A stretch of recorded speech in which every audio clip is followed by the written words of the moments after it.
द्वन्द्वातीतं गगनसदृशं तत्त्वमसादे लक्ष्यम् एकं नित्यं विमलमचलं सर्वादिसाक्षिभूतं भावातीतं त्रिगुणरहितं सद्गुरुवे नमः नमामि।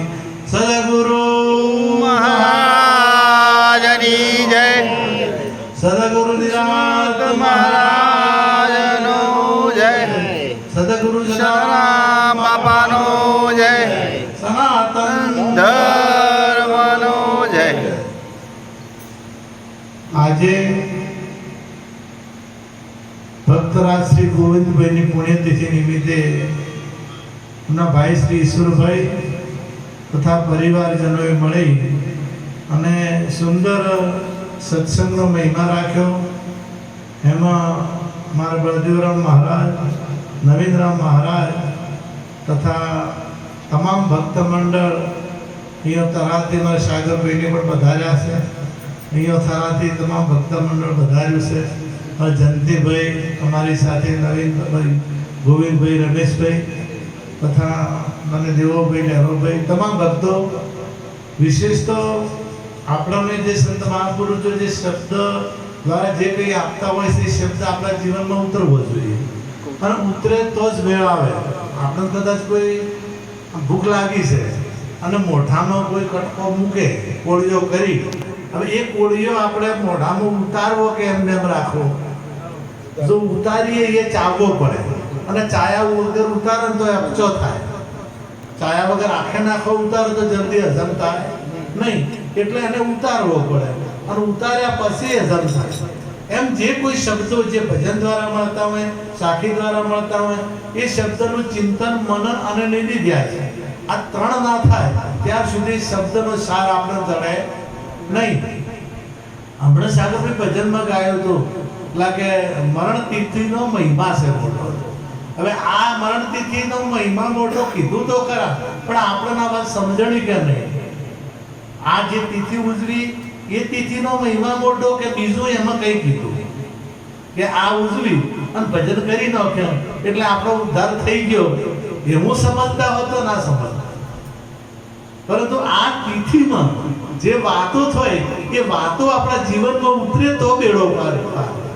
અને મરણ તિથિ એટલે આ શરીર છૂટી જાય એ મરણ તિથિની વાત નહીં કરી।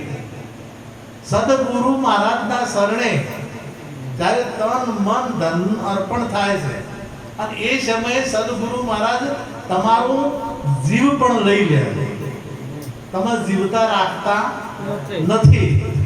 એમ એ જીવ જ્યારે આપી દીધો, જ્યારે સદગુરુ મહારાજ એ જીવ લઈ લીધો એ ટાઈમે મૃત્યુ પામે છે અને મૃત્યુ પામે છે ત્યારે એ મરણ તિથિ કીધી છે। અને સદગુરુ મહારાજ પછી એને સજીવન કરે છે, પાછો એને જીવતો કરે છે। જીવતો કરે ત્યારે એને કે મરી જીવો એટલે એને કહેવાય છે મર જીવો।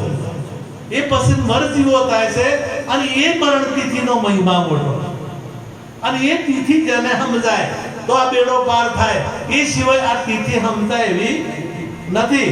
આપણે ભજનમાં ગઈએ છીએ, આપણે વાતો સાંભળીએ છીએ, પરંતુ આપણે એનો વિચાર કરતા નથી। પરંતુ અમુક આપણે પેલા ઘરમાં શશુન્દ્ર નહીં ફરતો હતા, શશુન્દ્ર સમજાય ને, એ તમે એ દિવારે જ ફરે, દિવાર વગર ફરી શકે। તમારા ઝાડ ઝાડ જોવો ને તારે એ સીધે સીધું નહીં ચાલે, દિવારે દિવારે ફરતું છે। એટલે ઘણા એવા હોય એ આધાર લઈને જ ફરે, આધાર વગર કોઈ દિવસ ફરી શકે નહીં। આમ તો અમે એક સરસ ભજન છે આનું બોમ્બુ ને પેલા બાંબુનું ને આ બધું કીધું છે, બહુ સરસ વાત કરી છે, યાદ આવી છે એટલે વાત કરું। એ સેપા ને સૂરજ ઉગ્યો।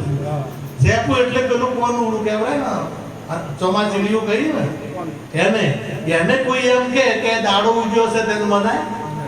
કારણ કે એને દાડો પાડ્યો જ નહીં કોઈ દાડો। સૂર્ય કોઈ દાડો જે જંતે કોઈ પેલું ઊંધું લટકી રહેતું હોય ને, ચોમાચીડિયું બખોલોમાં જ રહે, એ બહાર ના રહે, એ બખોલોમાં જ બેઠેલું હોય અને બખોલાથી બહાર કદી નીકળે ને।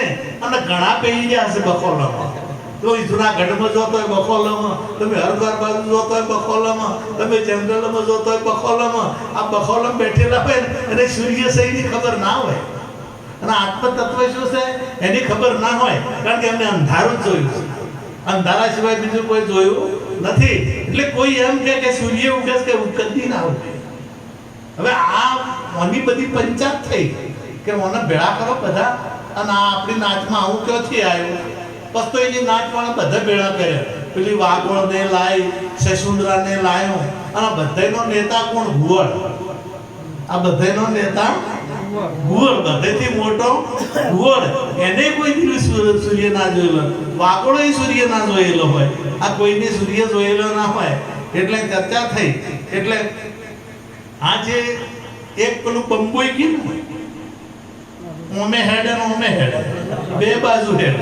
અને વાઘોળું જાગવું કહેવાય ને, એ બે આ બાજુ તમે ઓમ કરો ને તો ઓમ જાય, અને આ બાજુ કરો એટલે ઓમ જાય. હવે ઘણા તો પસાર લેરો ભાઈ દેવો ભાઈ મને સાગર ભાઈ વાતો કરતા હોય બળદેવરાવ કે અમે આત્માની ઓળખાણ કરી, આમાં મેં પરમાત્માનો સાક્ષાત્કાર થયો.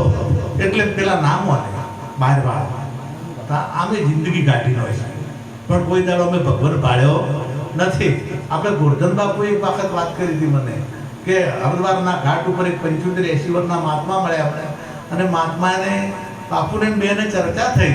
એટલે બાપુને મહાત્માએ કીધું कि हमने संन्यास लिया सो जख मराई, हमने संन्यास लिया सो जख मराई, क्योंकि जो पाना था वो तो अभी पाया नहीं, जिसके लिए संन्यास लिया था वो तो अभी पाया नहीं. हमने कीधुं कि हमें आ संन्यास लीधो ए जख मराई, क्योंकि जेना माटे आ घर बार छोड़ीने हुए आया तो हमारे परमात्मानी प्राप्ति करवी थी, पण हजी उधी जयो નથી. એટલે બાપુ પાછા આયા પછી ખબર છે તમને, ગોરધન બાપુ પાછા આયા. એને કહેવાનો મતલબ કે ઘર બહાર છોડીને જતા રહેવાથી પરમાત્મા મળતો નથી. હવે જે આધારે જે ઘણું તમને પછી કોઈ જે નેગડા દેવો ભાઈ લેરો ભાઈ બળદેવ ભાઈ બધા, એટલે બધાને કીધું કે ભાઈ આ બધા વાતો કરે છે, આ હોય જ ના, કોઈ દાડો ના હોય, આવું બનતું છે. પણ ઓથળા ચાકરો આરે પછી સાક્ષી શું બીજે નહીં, હું એના મકી અને એકલા પછી સાક્ષી લેવા જોઈએ. એટલે જે વાઘડા ચાકરો જેવા મળે ને એ બે બાજુ કહેવાય. આરાય મળે તો એમ કે એ તો લોકો તો વાતો કરે, પણ તમને જે મળ્યું હાસો, તમને જે પ્રાપ્ત થયું એ હાસો. પણ પેલા મળે ને એ તો આપણે શું ખોટું લગાડવું પડે, એને કજીએ મળતા હશે, ભગવાન આત્મા મળે ના. આ બે બાજુ વગાડવાવાળા તમારા જગતમાં જોજો, તપાસ કરજો. અમુક એવા લોકો હશે કે બે બાજુ વગાડશે, બે બાજુ વગાડે. પછી એક જેવા અમે આધારે ફરતા હોય, શશુંદરા જેવા. શશુંદરો આધાર વગર ફરે કે તો મોણીનો આધાર હોય કે શાસ્ત્રનો આધાર હોય, આધાર મૂકીને વાત કરી શકે નહીં. એટલે આધારે કે આત્માને ઓળખ્યા વિના લક્ષ 84 નહીં મળે.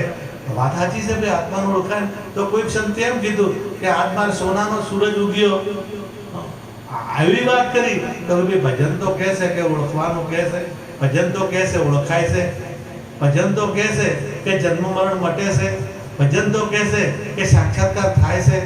તો વાત સાચી છે, પરંતુ પ્રત્યક્ષ અનુભૂતિ હોય, કારણ કે જેને આધાર જ હોય, સિવાય બીજો આધાર સિવાય જે ભજન કહે છે એ કહે છે, પરંતુ એને અનુભૂતિ હોતી નથી. ભલે શાસ્ત્રનો આધાર, તમામ શાસ્ત્રનો આધાર એની પાસે હોય, તમામ વાણીનો આધાર એની પાસે હોય, પણ એની પોતાની અનુભૂતિ હોતી. અને જ્યાં સુધી પોતાની સ્વયંની અનુભૂતિ, સ્વયંનો પ્રકાશ ના હોય ત્યાં સુધી મેળ આવતો નથી. હવે આ બધા ન્યાય કેના પાસે કરાવવા? એનો મોટો જે બેઠો છે ને ઘુવડ પાસે ન્યાય કરાવવા ગયા. ઘુવડ કે આપણી હાથ પેઢીમાં સૂર્ય કોઈને પાડ્યો નથી, આપણી સાત પેઢીમાં કોઈને સૂર્ય પાડ્યો નથી. અને આ લોકો કે હાવ ખોટું છે. આ બળદેવરાવ કે લેરો ભાઈ કે મારા અરવિંદ ભાઈ કે પણ આ બધા ખોટા છે. આ સૂર્ય ઉગે ને ઘુવડ એટલે મોટા મોટા તૈયાર થઈ બની બેઠેલા છે ને, મોટા મોટા એ ભૂમિકાએ જઈને બેઠા છે કે કોઈ જેવા તેવાની વાત એ તો કે અમે કહે જ હાશું, બીજા કે ખોટું. અને આ પરમાત્મા की प्राप्ति होती नहीं है. हमारे बाजू धुंगोड़ से, मैं धुंगोड़ में घણા વર્ષો પહેલા એક મેળાવડો થયેલો અને મેં એક આયેલા આ પ્રકારના આયેલા એટલે आज तक किसी ने परमात्मा को देखा नहीं है। अगर किसी ने देखा हो तो एक चूंटी भी जिंदा करके दिखाए मुझे। एक चूंटी भी मेरे पर गुरु के पर गुरु थे, उन्हें एक चिड़िया को जिंदा किया था, उन्होंने देखा था और किसी ने परमात्मा को देखा नहीं है। કારણ કે જિંદગીમાં સાચી દિશા મળી નથી એટલે એમને ભગવાનની પ્રાપ્તિ થતી નથી અને પરમાત્માની પ્રાપ્તિ કરવી છે તો જ્ઞાની ગુરુ પાસે જવું પડશે। જ્ઞાની ગુરુ સિવાય મેળ આવતો નથી। જ્ઞાનીને ઘેર ચાલ, જ્ઞાનીને ઘેર અહીં છે અંધેર ચાલ, જ્ઞાનીને ઘેર જ્ઞાનથી મને ગોવિંદ મળ્યા છે ગુરુ જ્ઞાનથી। ગુરુ જ્ઞાનથી જ ગોવિંદના દર્શન થાય અને ગીતામાં કીધું, ગીતા શાક પૂરે છે, આપણા ઉપનિષદો શાક પૂરે છે કે જ્ઞાન સિવાય જે વ્યાપક વસ્તુ છે પરમ તત્વ વ્યાપક છે, એના સિવાય કોઈ જગ્યા ખાલી નથી। આપણે બધા એવું કહીએ છીએ અને જે નથી સમજતા ને એ એમ કહે છે કે અણુ અણુમાં પરમાત્મા છે। જે ભગત નથી એ કહે છે કે કણ એટલા શંકર આવું કહે છે, પરંતુ બીજે ચોક જોય ને એટલે અહીંયા કે હું તો આ બીજું બેઠું છે, અહીંયાથી બદલાઈને બીજે જોય કે હું તો ઝાપડીમાં બેઠા છે, બીજે જોય એટલે કે હું મેલડીમાં બેઠા છે, ત્રીજે જોય એટલે કે હું શિગોતર બેઠા છે, ચોથે જોય એટલે કે હું શંકર બેઠા છે, જો પાંચમે જોય એટલે કે કૃષ્ણ બેઠા છે, છઠ્ઠી જગ્યાએ જોય એટલે કે રામ બેઠા છે। આત્મી જે આ તો પૂરું થાય એવું જ નહીં ને। તો એક પરમાત્મા છે તો ભલે નામ એના અનેક છે પણ એની દ્રષ્ટિમાં એક આવવો જોઈએ। તમે એક છો તો તમે તમારા ઘેર તમને કોઈ કાકો કે, તમને કોઈ મામો કે, તમને કોઈ દાદો કે, તમને કોઈ પિતા કે, તમને કોઈ માહો કે, તમને કોઈ ભગત કે, તમને કોઈ ખેડૂત કે, તમને કોઈ નોકર કે, તમને કોઈ હવે એક વ્યક્તિનું નામ છે અલગ અલગ, આ બધા એક નથી પણ તમને ખબર હોવી જોઈએ કે હું એકનો એક છું, હું બીજો નથી। હું એટલે તમારા ભાવમાં તમે જે આવો એ કહો છો, જેના જે ભાવમાં આવે એ નામ લે, કોઈ કૃષ્ણ કહે, કોઈ રામ કહે, કોઈ રોમોપીર કહે કે બુદ્ધ કહે, કોઈ એના ભાવમાં બુદ્ધ છે પરંતુ એને એક છે એ ખબર હોવી જોઈએ। બુદ્ધ અને રામ જુદા છે, આ દેવ અને ભગવાન જુદા છે, આવું સમજે તો એ જ્ઞાન છે નહીં।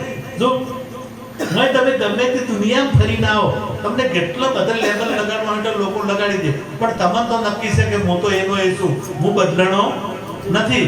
પછી મને તમે તબલા મૂકે ઢોલક કહો, મૂળ વસ્તુ એકની એક છે। એવું જે એક છે, જે એક વ્યાપક છે એ જ્યારે સમજાય અને જ્યારે જુદો ના દેખાય તો એને અદ્વૈત કીધો છે, એને બે કીધો નથી। અદંત કબીર તો એટલા સુધી કહે છે કે એક કહું તો હે નહીં, દો કહું તો ગાલી। કારણ કે એક કહેવાતું તો ગોટાળો વળે છે, એક કહેવાતું નહીં તો એક ગોટો વળે છે, એટલે જે છે એ સમજાય છે। પરંતુ જો આપણા ભાવમાં બીજો દેખાતો હોય, જો તમે રામ કહો છો અને પછી કૃષ્ણ કહો છો અને તરત તમારા ભાવમાં ડિફરન્ટ આવી જાય છે તો સમજવું કે એક સમજણો નથી। ન કે પરમાત્માને તો બધી જગ્યાએ મેરડી હોય, એ તમને મેરડી દેખાય પણ એમને ભગવાન દેખાય। પેલાને ઝાપડી છે એવું દેખાતું હોય તો સંતને ભગવાન દેખાય છે, એને બીજું કંઈ દેખાતું।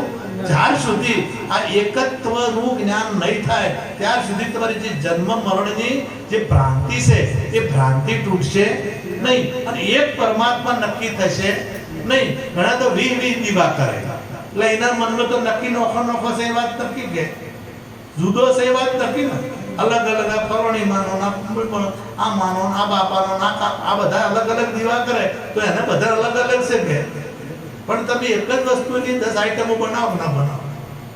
ઘઉંની પૂરીએ બનાવો અને ઘઉંનું શાક, ઘઉંનો શીરોય બનાવો, ઘઉંનો કંસારે બને, ઘઉંનો જેટલી આઈટમો બનાવી પણ મૂળ વસ્તુ શું છે?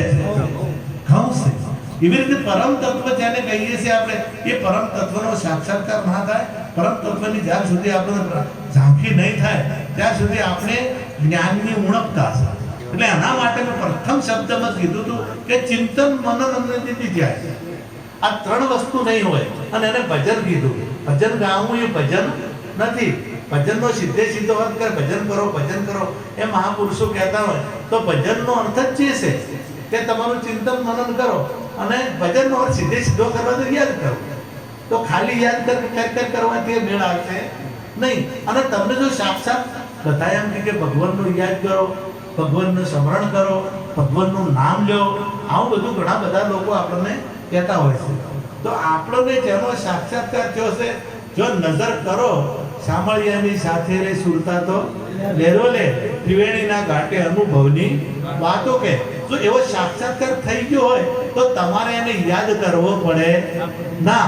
અને યાદ કરવો પડે તો તમે એને ભૂલી જાશો.